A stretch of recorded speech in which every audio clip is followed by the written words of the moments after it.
Mag-iisda naman kami ngayon. Nakabili ako nitong sariwang-sariwang sapsap. Medyo naglalaway pa to nung binili ko, pero syempre inilagay ko sa rep. Ngayon hindi na siya masyadong ganong kadulas. Pero hindi ko alam kung sapsap pa ba yung tawag dito dahil medyo malalaki kasi ito. Okay, dito sa aking wok na medyo may itim-itim siya sa gilid, medyo nadidistract ako. Mahirap kasing tanggalin yan. Siguro kailangan ko nang bumili ng bago. Naggayat ako dito ng mga 8 kamatis, tapos isang medium onion, then siling haba, pinutol ko para lumabas yung konting anghang. Meron din ako mga 8 piraso ng kalamansi, mga 8 to 10 pieces ay okay na. Medyo malalaki kasi yan.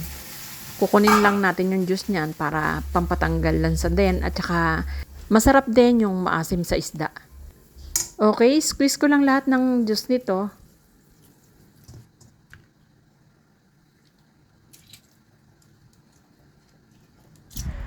Lalagyan ko lang to ng konting sabaw kasi hindi masarap dyan yung maraming sabaw.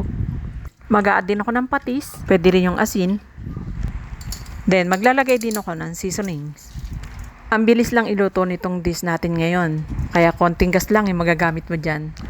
Lalagyan ko rin ng konting mantika para medyo shiny naman yung aking isda.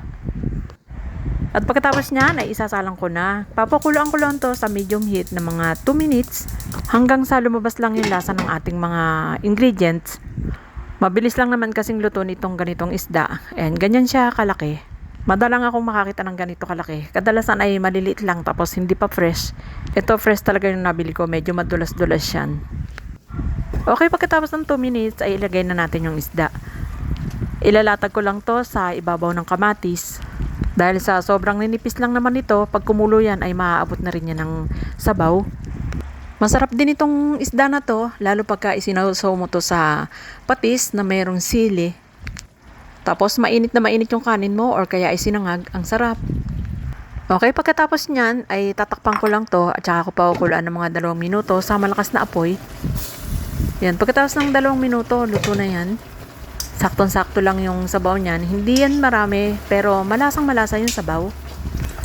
At dahil medyo matabang yan, ay nilagyan ko pa uli ng patis. Pwede rin naman yung asin, pero mas malasa kasi pagkapatis. Ayan, at bago ko hanguin, para hindi naman boring, ay maglalagay pa ako ng kamatis sa ibabaw. At saka dadagdagan ko rin ng siling green. Okay, ready na yan. Isasalin ko lang to sa aking serving plate, yung medyo malukong siya para hindi naman matapon yung sabaw.